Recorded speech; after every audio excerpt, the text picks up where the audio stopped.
So hello guys, कैसे हैं आप सभी। आई होप आप सब ठीक हैं और फिर से आपका स्वागत है हमारे अपने चैनल एनबी कॉमर्स सब में। दोस्तों, आज की वीडियो के अंदर हम लोग डिस्कस करने जा रहे हैं नवोदय विद्यालय समिति यानी कि एनबीएस के पीजीटी पेपर के एनालिसिस हम लोग करेंगे। जो रिसेंटली पेपर कंडक्ट करवाया गया था कॉमर्स का पेपर, उसके अंदर हम लोग बात करेंगे क्या क्या क्वेश्चन पूछे गए थे, क्योंकि एग्ज़ाम आपका सीबीटी बेस्ड था। लेकिन इसके अंदर क्वेश्चंस जो है मेरे पास मैक्सिमम जितने क्वेश्चन हो सकते हैं वो क्वेश्चन मेरे पास हैं, तो उसके आंसर्स की बात करेंगे, किस एस्पेक्ट से क्वेश्चन पूछे गए थे, क्या पेपर का लेवल था, सब कुछ हम डिस्कस करेंगे। तो पेपर पे जाने से पहले फटाफट से हम एक बार कोर्स के बारे में बात कर लेते हैं। अगर आप यूके SSC असिस्टेंट अकाउंटेंट की प्रिपरेशन यहाँ पे कर रहे हैं, जो कि यूके PSC के द्वारा कंडक्ट किया करवाया जा रहा है एग्ज़ाम, तो उसकी प्रिपरेशन के लिए हमने यहाँ पे कंप्लीट क्रैश कोर्स को लॉन्च किया हुआ है, जिसके अंदर आपको सभी जो सिलेबस कंप्लीट सिलेबस है उसकी रिकॉर्डेड फॉर्म में वीडियोस मिल जाएंगी और उसकी PDF सेशन भी आपको मिल जाता है। साथ में सभी का सभी आपको डिटेल एक्सप्लेनेशन मिलेगा। सभी टॉपिक्स को यहाँ पे कवर किया गया है, न्यूमेरिकल एस्पेक्ट हो या थ्योरी एस्पेक्ट हो, दोनों इसके अंदर इंपॉर्टेंट हैं, तो दोनों को इसके अंदर कवर किया गया है। और इसके अलावा जो नोट्स हैं, PDFs हैं, बेसिकली उनको आप डाउनलोड करके प्रिंट भी करवा सकते हैं, सो दैट कि आपकी प्रिपरेशन और अच्छी हो सके। इसके अलावा इसके अंदर हमने डेली बेसिस पे MCQ भी आपको प्रोवाइड किए जाते हैं। क्विज आपको मिलती है टेलीग्राम चैनल पे, हाँ, जो हमारा प्राइवेट टेलीग्राम चैनल है उस पे आपको क्विजेस भी मिलती हैं डेली बेसिस पे, ताकि आपकी जो प्रिपरेशन है वो और ज़्यादा स्ट्रॉन्ग हो पाए और नई नई कंसेप्ट को आप डेली बेसिस पे सीख पाएँ और आपकी प्रैक्टिस यहाँ पे बनी रहे। तो अगर आप इनरोल करना चाहते हैं कोर्स में, तो 8394948137 ये व्हाट्सअप नंबर आपको गिवन है, इस पर आप क्वेरी कर सकते हैं और फटाफट से अपने कोर्स को इनरोल करके अपनी तैयारी को बूस्ट अप कर सकते हैं। चलिए हम लोग अब चलते हैं अपने जो क्वेश्चन पेपर है, एनबीएस कॉमर्स का क्वेश्चन पेपर तो था, उसके बारे में हम लोग डिस्कस करेंगे। देखिए, जिसके अंदर आपको पता है कि इसके अंदर जीएस का सेक्शन था, कॉमर्स का सेक्शन था, इसके अलावा इसके अंदर रीजनिंग एबिलिटी आपसे पूछी गई थी और लैंग्वेज का इसके अंदर पूछा गया था, तो ये सारी चीज़ें इसके अंदर थी। और लैंग्वेज वाला जो पार्ट था, जिसके अंदर आपको पता है हिंदी और इंग्लिश, 10 क्वेश्चन हिंदी के 10 क्वेश्चन इंग्लिश के इसके अंदर पूछे गए थे, वो बेसिकली क्वालिफाइंग बेस था खाली, मतलब मीन्स कि आपको उसके अंदर कितना 40% स्कोर करना है। लेकिन ये चीज़ें, ये जो मार्क्स हैं हिंदी और इंग्लिश के, आपके मेन मार्क्स में ऐड नहीं होंगे, ये सिर्फ क्वालिफाइंग आपको लाने हैं और क्वालिफाई करने के लिए बेसिकली है। अगर आपके इसमें जैसे 10 मार्क्स का आपका हिंदी का था, तो इसमें से 4 नंबर आपके कम से कम आने चाहिए, ऐसे इंग्लिश के अंदर भी 4 नंबर आने चाहिए, मीन्स आपके 20 में से टोटल 8 नंबर आपने यहाँ पे गेन करने हैं, तब जाके आपके कंप्लीट पेपर का असेसमेंट होगा। अदरवाइज यहाँ पे आपका असेसमेंट रुक जाएगा, मतलब पेपर आपका चेक नहीं होगा। तो ये तो बात थी स्टार्टिंग की। और उसके बाद बात करते हैं कि फर्स्ट जो सेक्शन था जीएस की, मैं बात करूंगा। जीएस सेक्शन में जनरल स्टडीज़ के अंदर क्या क्या क्वेश्चन पूछे गए थे बेसिकली, जिसके अंदर करंट अफेयर्स से रिलेटेड क्वेश्चन थे और कुछ और भी क्वेश्चन थे। तो मेन क्वेश्चन जो थे, जैसे फर्स्ट क्वेश्चन इसके अंदर था, which nation developed artificial embryo, यानी कि किसने यहाँ पे जो आर्टिफिशियल भ्रूण जिसे बोला जाता है ना, जो आर्टिफिशियल बेस पे बनाया था, तो किसने बनाया था, तो उसके अंदर ऑप्शंस आपके पास गिवन थे। तो उसका सही आंसर था इजराइल। इजराइल के अलावा और भी ऑप्शन गिवन होंगे, 4 ऑप्शन गिवन होंगे, तो सही आंसर ये इजराइल था। सेकंड, इसके अंदर कुछ क्वेश्चन इस तरह का था, हर घर पाठशाला स्कीम किसने यहाँ पे लॉन्च करी है, तो इसका सही आंसर हिमाचल प्रदेश था। और इसके अलावा which university has launch the world first ever online degree BSc और diploma courses in programming and data science. Programming और डेटा साइंस में BSc और डिप्लोमा का ऑनलाइन डिग्री कोर्स किसने यहाँ पे लॉन्च किया है, ये आपसे क्वेश्चन पूछा गया था। इसके अंदर अलग अलग ऑप्शन आपको गिवन होंगे, तो इसमें जो सही आंसर बनता है वो है IIT मद्रास। तो यहाँ पे फर्स्ट यूनिवर्सिटी है जिन्होंने ऑनलाइन बेसिस पे डिप्लोमा और डिग्री कोर्स स्टार्ट किया है डेटा साइंस के पर्सपेक्टिव में, तो इसका सही आंसर ये था। फिर ये क्वेश्चन आपसे पूछा गया था O ब्लड ग्रुप से रिलेटेड, जिसके अंदर आपको 2 स्टेटमेंट गिवन थी और स्टेटमेंट में आपको बोला गया था कि O ब्लड ग्रुप की बेसिकली प्रॉपर्टी से क्वेश्चन था। तो आप लोग जानते हैं O ब्लड ग्रुप क्या होता है, ये आपका यूनिवर्सल डोनर होता है। लेकिन क्वेश्चन के अंदर जो ऑप्शन गिवन था उसमें रिसिपिएंट से क्वेश्चन था, तो वो ऑप्शन गलत था और सेकंड ऑप्शन इसके अंदर सही था। 2 स्टेटमेंट आपको गिवन थी इस क्वेश्चन के अंदर। नेक्स्ट क्वेश्चन था इसके अंदर, Padma Bhushan award in literature में पद्म भूषण अवार्ड किसको मिला था, तो इसका सही आंसर है प्रतिभा रे। अलग अलग ऑप्शन इसके अंदर गिवन होंगे। इसके अलावा इसमें नेक्स्ट क्वेश्चन था G20 होस्टिंग कंट्री 2023, यानी कि नेक्स्ट ईयर जो है G20 जो सम्मेलन है उसको कौन यहाँ पे होस्ट करेगा, किस नेशन में ये जो G20 सम्मेलन है, कॉन्फ्रेंस है, वो यहाँ पे होएगी, तो उसका सही आंसर है इंडिया। इंडिया इसको होस्ट करने वाला है। उसके बाद आपसे पूछा गया था लाइट बल्ब से रिलेटेड कुछ टंगस्टन फिलामेंट के बारे में, जिसके अंदर बोला गया था कि जो फिलामेंट होता है वो किसका बना होता है और उसकी जो यहाँ पे प्रॉपर्टीज़ थी उससे क्वेश्चन था। और इसमें एक और क्वेश्चन था कि मोस्ट ऑस्कर नॉमिनेशंस किस मूवी को यहाँ पे मिले हैं, सबसे ज़्यादा ऑस्कर के लिए नॉमिनेट मूवी, तो इसमें एक ऑप्शन आपका होगा ऑल अबाउट एवी। तो ये जो मूवी है वो सबसे ज़्यादा बार यहाँ पे ऑस्कर के लिए नॉमिनेट हुई है। और उसके अलावा इसके अंदर कुछ और स्पोर्ट्स के क्वेश्चन थे, जैसे चेस के टूर्नामेंट से रिलेटेड क्वेश्चन या कुछ रेस से रिलेटेड, उसमें सिल्वर मेडल किसने जीता, ये सारे क्वेश्चन इसके अंदर थे। तो ये कुछ आपके जीएस का पार्ट था जिसके अंदर ये कुछ क्वेश्चन यहाँ पे पूछे गए थे। उसके बाद सेकंड जो पार्ट था आईसीटी का पार्ट था। आईसीटी और टीचिंग एबिलिटी भी इसके अंदर पूछी गई थी। और आईसीटी के अंदर क्या क्या क्वेश्चन यहाँ पे पूछे गए थे। आईसीटी बेसिकली मैं कह सकता हूँ कि ठीक ठाक था, हम लोग कह सकेंगे इजी टू मॉडरेट लेवल का आईसीटी था, इसके अंदर ज़्यादा टफ नहीं पूछा गया था। जैसे पूछा गया था unsolicited email messages usually send in bulk to large list of the recipient, मतलब आप एक बार में बहुत सारे रिसिपिएंट्स को जो मैसेज भेजते हैं, एक ही सिंगल मैसेज भेजते हैं for the purpose of advertisement और अदर थिंग, तो उसको हम क्या कहते हैं, तो उसका आंसर सही था स्पैम। उसको स्पैम बोला जाता है। जैसे मैंने आपको रिसेंटली जो कुमाऊं यूनिवर्सिटी एसएसजी यूनिवर्सिटी का मैंने आपको बताया था पीएचडी के फॉर्म, ठीक है, तो उससे रिलेटेड जो वेरिफिकेशन कोड आ रहा था वो स्पैम फोल्डर में आ रहा था आपके। ये चीज़ भी मैंने आपको क्लियर करी थी, क्योंकि आप लोगों में से काफ़ी स्टूडेंट पूछ रहे थे कि हमारा जो वेरिफिकेशन पासवर्ड और ईमेल और पासवर्ड, बेसिकली जो एप्लीकेशन नंबर और पासवर्ड है वो यहाँ पे नहीं शो कर रहा है ईमेल में, तो वो जाके आपका कहाँ चले जाता है, स्पैम फोल्डर में। क्योंकि बहुत सारे स्टूडेंट को जो ईमेल है वो सिस्टम जनरेटेड ईमेल होता है, दैट्स वाई ये आपका एक तरीके से सिस्टम उसको स्पैम की तरह डिटेक्ट करता है और उसको फोल्डर में डाल देता है। सेकंड इसके अंदर क्वेश्चन था security system that prevent unauthorized access to a network. जैसे आप लोगों को सिस्टम आपके पास है, कंप्यूटर है, लैपटॉप है, कोई भी ब्राउजर आप यूज कर रहे हैं उसके अंदर, तो उसमें आपके अनऑथोराइज्ड एक्सेस ना हो, कोई भी पर्सन आपकी जो एक्सेस है उसको बेसिकली आपके जो हम कह सकते हैं सिस्टम है उसको एक्सेस ना कर पाए, उसको कंट्रोल ना कर पाए, जिसकी वजह से आपका सिस्टम बचा रहता है, तो उसको हम लोग क्या कहते हैं, इसको हम लोग बोलते हैं फायरवॉल बोलते हैं, जो कि हर सिस्टम में यहाँ पे प्रोवाइड होता है। तो ये सही आंसर इसके अंदर था। नेक्स्ट क्वेश्चन इसके अंदर था कि 30 कंप्यूटर्स आर कनेक्टेड, 30 कंप्यूटर को एक साथ कनेक्ट किया गया है in a lab, you can say in a computer lab. तो इस टेक्नोलॉजी को क्या बोला जाता है, तो इस टेक्नोलॉजी को बोलते हैं लैन, लोकल एरिया नेटवर्क। इसके अंदर अलग अलग ऑप्शन आपके पास में होंगे, लैन, मैन, वैन, यानी कि अलग अलग ऑप्शन आपके पास में होंगे, या प्राइवेट एरिया नेटवर्क भी आपके पास होगा। तो इसका सही आंसर है लैन, लोकल एरिया नेटवर्क इसको बोला जाता है। फिर आपके पास में पाइथन से क्वेश्चन था, पाइथन क्या है, तो आपसे बोला गया था, तो ये एक प्रोग्रामिंग लैंग्वेज होती है, हाई लेवल प्रोग्रामिंग लैंग्वेज ये होती है पाइथन। तो इसका सही आंसर था प्रोग्रामिंग लैंग्वेज। नेक्स्ट क्वेश्चन था which is not output device. आपसे अलग अलग डिवाइस आपको गिवन थी, जिसके अंदर प्रिंटर है, स्पीकर है, या अलग अलग जो डिवाइसेस हैं वो गिवन थी। तो उसमें से एक आपका आउटपुट डिवाइस कौन सा नहीं है, तो वो ऑप्शन था जॉयस्टिक। तो जॉयस्टिक आपका सही आंसर बन जाएगा, क्योंकि हम इसके अंदर इनपुट देते हैं। जॉयस्टिक का मतलब जैसे आप गेम्स वगैरह खेलते हैं तो उससे हम इनपुट देते हैं कंप्यूटर को, वो आउटपुट डिवाइस नहीं होता है।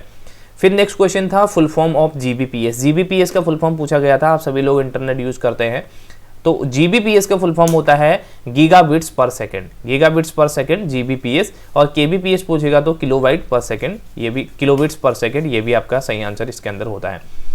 फिर नेक्स्ट क्वेश्चन इसके अंदर था शॉर्टकट की ऑफ टेक्स्ट। अगर आपको बोल्ड करना है, टेक्स्ट को बोल्ड फॉर्म में करना है, तो उसके लिए शॉर्टकट की क्या होगी, तो ये यहाँ पे पूछा गया था। तो Ctrl+B अगर आप करते हैं तो शॉर्टकट की से आपका क्या हो जाता है, पूरा का पूरा टेक्स्ट बोल्ड फॉर्म में चला जाता है। इसी तरीके से Ctrl+ आप यू करते हैं तो आपका अंडरलाइन हो जाएगा टेक्स्ट। अगर Ctrl+ आपका क्या है आई करते हैं तो आपका इटैलिक फॉर्म में यहाँ पर टेक्स्ट हो जाता है। तो ये सारे के सारे क्या है, एक तरीके से शॉर्टकट फॉर्म है। और Ctrl+E अगर आप करते हैं तो आपका टेक्स्ट जो होता है सेंटर में चला जाता है। Ctrl+L करेंगे तो आपका टेक्स्ट जो है लेफ्ट मोस्ट कॉर्नर में चला जाएगा, और Ctrl+R करेंगे तो आपका राइट मोस्ट कॉर्नर में यहाँ पे टेक्स्ट चला जाता है। तो ये कुछ शॉर्टकट कीज होती है जो कंप्यूटर में आपको ध्यान रखनी होती है। इसके बाद नेक्स्ट क्वेश्चन इसमें था option to save a word file frequently automatically, यानी कि जैसे आप लोग काम कर रहे हैं किसी वर्ड फाइल के अंदर, तो उसको आपको बार बार सेव करने की जरूरत ना पड़े, वो बीच बीच में खुद ही सेव होता रहे, तो इसको क्या बोला जाता है, तो ये ऑटो सेव का ऑप्शन होता है, जो अभी नई अपडेट में यहाँ पे लॉन्च किया गया है, जो आपका माइक्रोसॉफ्ट एक्सेल है, वर्ड है, पावर पॉइंट है, इनमें आया है। तो इसको ऑटो सेव ऑप्शन यहाँ पे बोला जाता है, जो कि आपके हर एक मिनट में, आधे मिनट में आपके फाइल को सेव करता रहता है। इससे आपका डेटा लॉस नहीं होता। कभी आपका कंप्यूटर अचानक बंद हो गया या किसी भी तरह की कुछ हो गया तो आपका डेटा सेव रहता है। तो ये क्वेश्चन थे आपके किसमें, आईसीटी में पूछे गए, और आईसीटी का लेवल जो है इजी टू मॉडरेट था। ठीक ठाक क्वेश्चन इसके अंदर पूछे गए थे। नेक्स्ट था आपका जनरल हिंदी। जनरल हिंदी का पार्ट भी ठीक था। इसके अंदर आपको कुछ क्वेश्चन पूछे गए थे, जैसे यथाशक्ति में कौन सा समास है, तो इसमें अव्ययी भाव समास होता है।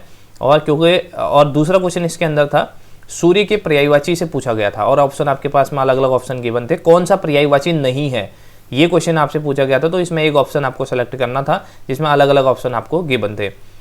एक क्वेश्चन था विद्यार्थी का संधि विच्छेद क्या होता है, तो विद्याधन अर्थी इसका संधि विच्छेद होता है। ये क्वेश्चन भी हिंदी, जनरल हिंदी के अंदर पूछा गया था। फिर नेक्स्ट क्वेश्चन था जिसके अंदर ममता ना हो उसके लिए एक शब्द क्या है।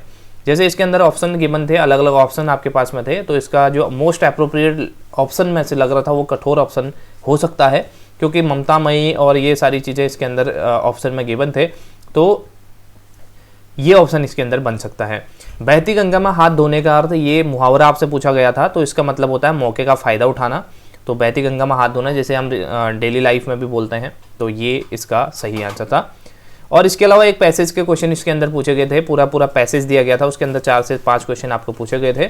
तो 5 क्वेश्चन ये, 5 क्वेश्चन पैसेज के, 10 क्वेश्चन आपसे ये टोटल पूछे गए थे जनरल हिंदी के अंदर। ये इसका जो जनरल हिंदी का लेवल था वो भी मैं ईजी बोलूँगा, क्योंकि इसके अंदर ऐसा कुछ टिपिकल या फिर इसके अलावा ऐसा कुछ घुमा के क्वेश्चन नहीं पूछे गए थे, सीधे साधे क्वेश्चन इसके अंदर पूछे गए थे, और पैसेज के क्वेश्चन भी आपके ठीक ठाक ईजी लेवल के थे। नेक्स्ट अगर हम बात करते हैं तो इंग्लिश के पार्ट में यहाँ पे कुछ इंपॉर्टेंट क्वेश्चन पूछे गए थे, जैसे आपका ये रीजनिंग एबिलिटी का है इंग्लिश का, इसके बाद हम बात करेंगे। रीजनिंग एबिलिटी के अंदर पूछा गया था कि कुछ क्वेश्चन आपके डिस्टेंस और डायरेक्शन से थे। ज़्यादातर क्वेश्चन इसके अंदर डिस्टेंस और डायरेक्शन से पूछे गए थे कि कोई पर्सन है, वो यहाँ को जाता है, फिर यहाँ को टर्न करता है, इतना किलोमीटर चलता है, इतना मीटर चलता है, उसके बाद यहाँ को टर्न करता है, फिर वो किस डायरेक्शन में अपने मेन पॉइंट से। तो इस तरह के क्वेश्चन इसके अंदर 2 से 3 क्वेश्चन पूछे गए थे। उसके अलावा ब्लड रिलेशन से 2 से 3 क्वेश्चन इसके अंदर थे कि आप जो पर्सन है वो इसका ये लगता है, वो उसका लगता है, तो उन दोनों के बीच में क्या रिलेशन है, इस तरह की चीज़ें इसके अंदर थी। फिर कुछ क्वेश्चन नंबर सीरीज थे, मिसिंग टर्म इसके अंदर आपको फाइंड आउट करनी थी, जैसे कि सभी एग्जाम में रीजनिंग के अंदर पूछा जाता है। आपको एक पूरी जो नंबर सीरीज है वो गिवन होती है, बीच का एक नंबर आपको इसके अंदर फाइंड आउट करना होता है, तो ये मिसिंग टर्म वाले क्वेश्चन होते हैं। इसके अलावा इसमें अरेंज अल्फ़ाबेट्स, यानी कि आपको अल्फ़ाबेट्स अरेंज भी करने थे, जैसे इसके अंदर गैप आपको फाइंड आउट करना था, जैसे ए के बाद सी आ गया, बी 1 का गैप, फिर सी के बाद डी, सी डी ई आ गया, डी का गैप। तो इस तरह के एक गैप या 2 गैप के बेसिस पे आपको यहाँ पे वर्ड बनाने थे, तो ये क्वेश्चन भी इसके अंदर थे। इसके अलावा कुछ क्वेश्चन आपके सिटिंग अरेंजमेंट से थे। सिटिंग अरेंजमेंट के अंदर बेसिकली आपके कुछ ऐसे क्वेश्चन पूछे गए थे, कुछ आपके गोल करके बैठे हुए हैं, कुछ आपके एक लाइन करके बैठे हुए हैं, तो उसके बीच में कौन किसके बाद आएगा, कौन किससे पहले आएगा, और कौन कौन एक साथ बैठे हुए हैं, ये सारे क्वेश्चन इसके अंदर बने थे। तो ये कुछ रीजनिंग एबिलिटी के थे। और रीजनिंग एबिलिटी की अगर मैं बात करता हूँ तो मॉडरेट लेवल का था, इजी टू मॉडरेट इसको भी मैं बोलूँगा, क्योंकि इसके अंदर भी ऐसा कुछ टफ नहीं था। इजी टू मॉडरेट लेवल का रीजनिंग एबिलिटी थी, जिसको थोड़ी थोड़ी भी रीजनिंग आती है तो वो आसानी से इसको कर सकते हैं, क्योंकि इसके अंदर जैसा सिलेबस के अंदर गिवन था, सिलेबस काफ़ी वास्ट था, आपको पता है, जिसके अंदर आपके प्रॉफिट एंड लॉस है, कंपाउंड इंटरेस्ट है, या टाइम एंड वर्क है, बहुत सारी चीज़ें थी, तो वो सारी चीज़ें इसके अंदर नहीं पूछी गई थी। इसके बाद अगर हम इंग्लिश की बात करते हैं, एक्टिव पैसिव इसके अंदर पूछा गया था। एक स्टेटमेंट आपको गिवन था, उसका एक्टिव आपको बनाना था। इसके अलावा ग्रामर के कुछ क्वेश्चन से इसके अंदर फिल इन द ब्लैंक्स वाले क्वेश्चन आपसे पूछ लिए गए थे।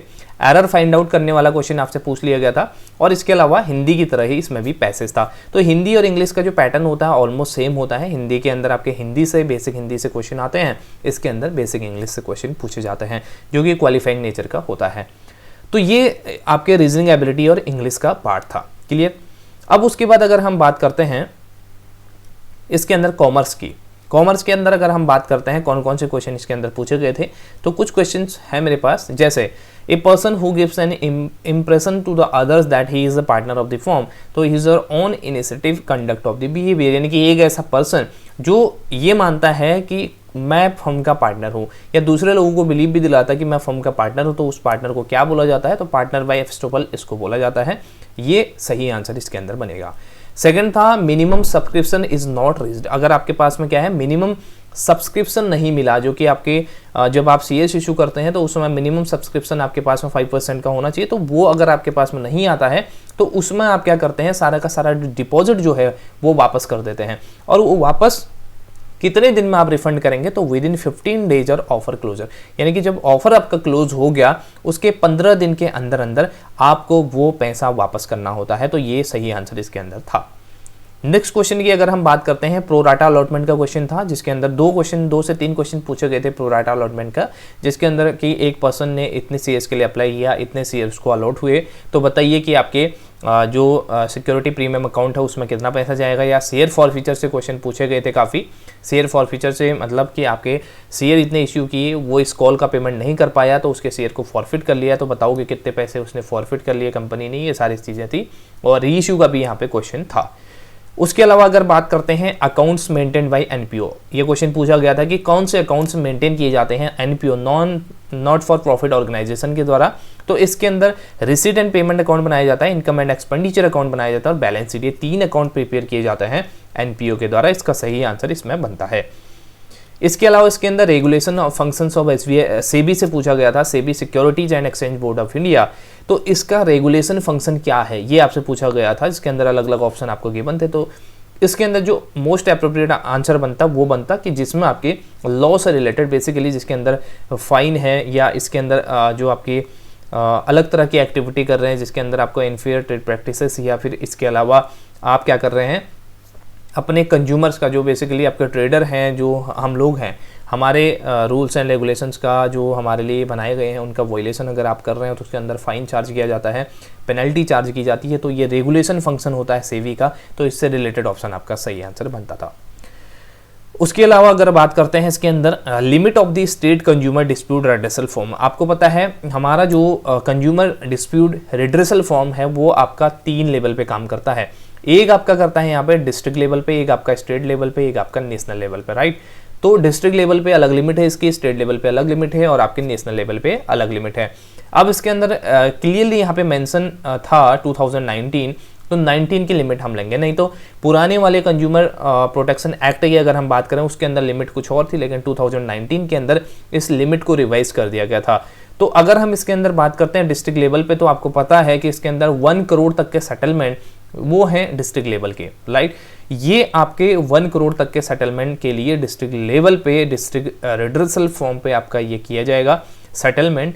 अगर आपका 1 करोड़ टू 10 करोड़, जो कि क्वेश्चन के अंदर आपसे पूछा गया था, state consumer dispute redressal form का बेसिकली लिमिट, कि कहां तक वो कितने लिमिट तक के डिस्प्यूट सेटलमेंट कर सकता है, तो यहां पे आ जाएगा 1 to 10 करोड़। अगर 10 करोड़ से ऊपर की बात करें तो वो आपका किस पे, नेशनल लेवल पे चला जाता है, तो 3 टियर पे ये काम करता है।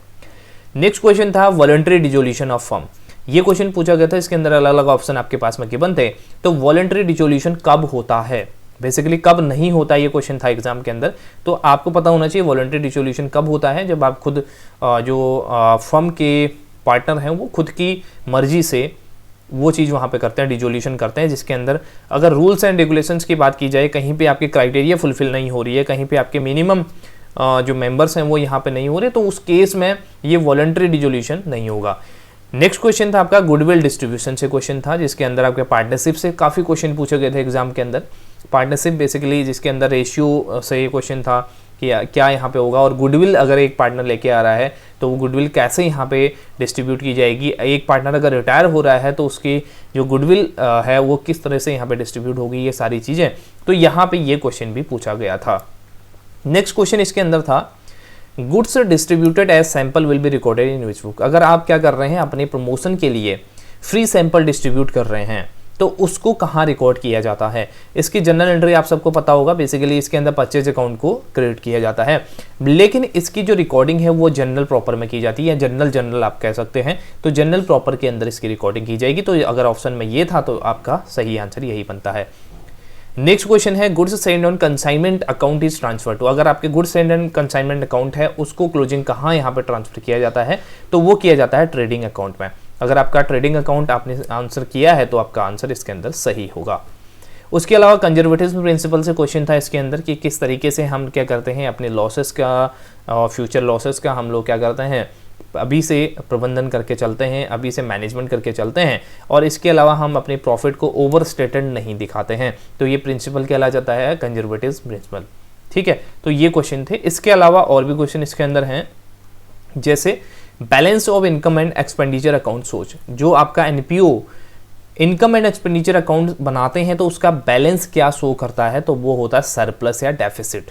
आप सबको पता है, क्योंकि अगर इसके अंदर इनकम साइड एक्सीड करती है एक्सपेंडिचर को तो वो सरप्लस होता है। ऑन दी अदर हैंड अगर आपकी एक्सपेंडिचर साइड इनकम साइड को एक्सीड करती है तो वो डेफिसिट का फॉर्म होता है। क्लियर। नेक्स्ट क्वेश्चन था an entry which has more than one debit और क्रेडिट इज कॉल्ड। अगर आपके देखिए एक एंट्री के अंदर एक से ज़्यादा डेबिट होता है, एक से ज़्यादा क्रेडिट होता है। मीन्स अगर आपके एक एंट्री हो गई कैश अकाउंट डेबिट, राइट, ये कैश अकाउंट डेबिट हो गई, या डिस्काउंट अकाउंट डेबिट हो गई, क्योंकि इसके अंदर अगर आपने किसी को डिस्काउंट अलाउ किया है तो आप डेबिट करेंगे उसको। तो इस केस में अगर आप देख रहे हैं डेबिट में 2 एंट्री हैं, ऐसी क्रेडिट में भी 2 एंट्री हो सकती हैं, तो इनको हम कहते हैं कंपाउंड एंट्रीज। क्लियर, तो ये सही आंसर बनता है। उसके बाद अगला क्वेश्चन इसके अंदर था calls in advance shows under.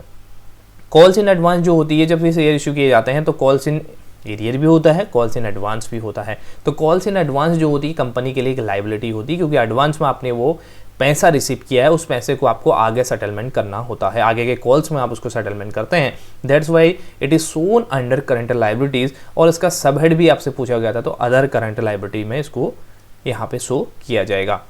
Next question था journal entry for recording TDS payment. TDS जब आप पेमेंट कर रहे हैं तो उसके लिए जर्नल एंट्री क्या होगी, ये क्वेश्चन भी आपके पास था। उसके अलावा इन्फ्लेशन अकाउंटिंग फॉर्मूला पूछा गया था करंट परचेजिंग पावर से। करंट परचेजिंग पावर कैसे निकालेंगे, इसके लिए आपको फॉर्मूला गिवन था, एक फॉर्मूला आपको चूज करना था। फिर आपसे पूछा गया था CSR is defined under which schedule of companies act. Corporate social responsibility, जो CSR है इसका फुल फॉर्म होता है, जिसके अंदर हर एक कंपनी की कुछ सोसाइटी के प्रति जिम्मेदारी बनती है, जिसके अंदर वो क्या करते हैं ह्यूमन वेलफेयर करने का काम करते हैं, ह्यूमन एम्पावरमेंट का काम करने की कोशिश करते हैं, जिसके लिए उनको एक तरीके से वो प्रतिबद्ध है, मतलब आपकी उनकी एक रिस्पॉन्सिबिलिटी यहाँ पे तय कर दी गई है। तो ये CSR होता है। इसको कंपनीज एक्ट के किस शेड्यूल में डिफाइन किया गया था, इसका सही आंसर था शेड्यूल 7। अलग अलग शेड्यूल आपको गिवन होंगे, तो शेड्यूल 7 इसका सही आंसर बनता है। कुछ और क्वेश्चन मेरे पास हैं, जैसे क्वेश्चंस फ्रॉम कोऑर्डिनेशन। एक आपको स्टेटमेंट गिवन थी बेसिकली जिसकी प्रॉपर्टी थी कोऑर्डिनेशन की, तो वो सही आंसर आपका बनेगा। जो मैनेजमेंट के बेसिकली हर एक फंक्शन में पाया जाता है, जिसके बिना काम यहाँ पे नहीं चलता है, एक डिपार्टमेंट से दूसरे डिपार्टमेंट के बीच में जिससे कम्युनिकेशन होता है, बेसिकली उसको कोऑर्डिनेशन बोला जाता है। मार्जिनल कॉस्ट एक क्वेश्चन था जिसके अंदर आपको बोला गया था कि इतने यूनिट प्रोड्यूस कर रहे हैं, अगर एक एक्स्ट्रा यूनिट प्रोड्यूस करेंगे तो उसकी क्या कॉस्ट आएगी, उसकी मार्जिनल कॉस्ट क्या होगी, ये क्वेश्चन यहाँ पे था। उसके अलावा आपसे ओवरराइटिंग कमीशन का एक क्वेश्चन पूछा गया था, जिसके अंदर बोला गया था कि अगर कमीशन पे कमीशन दिया गया, मतलब एक फिक्स्ड रेट कमीशन है, उसके ऊपर भी आपको एक और कमीशन यहाँ पे प्रोवाइड किया जाता है for expansion of the business purpose, तो उसको हम क्या कहते हैं, उसको हम ओवरराइटिंग कमीशन यहाँ पे कहते हैं। फिर आपके पास क्वेश्चन था formula of interest coverage ratio. Interest coverage ratio को कैलकुलेट करने का फॉर्मूला पूछा गया था। फिर CSR ड्यूटीज से रिलेटेड क्वेश्चन था, जो मैंने अभी CSR आपको बताया कॉर्पोरेट सोशल रिस्पॉन्सिबिलिटी, तो कौन सी आपकी ड्यूटी होगी या नहीं होगी, इस तरह का क्वेश्चन आपके पास था। नेक्स्ट क्वेश्चन था शेयर मार्केट क्या है। प्राइमरी मार्केट है, सेकेंडरी मार्केट है, तो ये प्राइमरी मार्केट नहीं, ये सेकेंडरी मार्केट होता है, तो इसका सही आंसर था सेकेंडरी मार्केट। फिर आपसे कुछ क्वेश्चन इस तरह का था, zero coupon bond issued by RBI, जो RBI रेगुलेट करता है zero coupon bond in the respect of the government of India we can say, तो वो आपका क्या होता है जीरो कूपन बॉन्ड, तो वो होता है ट्रेजरी बिल। ट्रेजरी बिल आपको पता है जब RBI मॉनेटरी पॉलिसी को परफॉर्म करता है तो उसके अंदर ट्रेजरी बिल का परचेज भी किया जाता है और सेल भी किए जाते हैं, तो इस तरह की एक्टिविटी जो होती है ओपन मार्केट ऑपरेशन इसको कहते हैं। तो ये जीरो कूपन बॉन्ड इश्यू किए जाते हैं RBI के द्वारा, तो उसको हम ट्रेजरी बिल कहते हैं। नेक्स्ट क्वेश्चन है capital reserve and revenue reserve से क्वेश्चन था, जिसके अंदर आपको पहचानना था कौन सा कैपिटल रिजर्व है, कौन सा रेवेन्यू रिजर्व है इसके अंदर, तो ये क्वेश्चन भी आपके पास में पूछा गया था।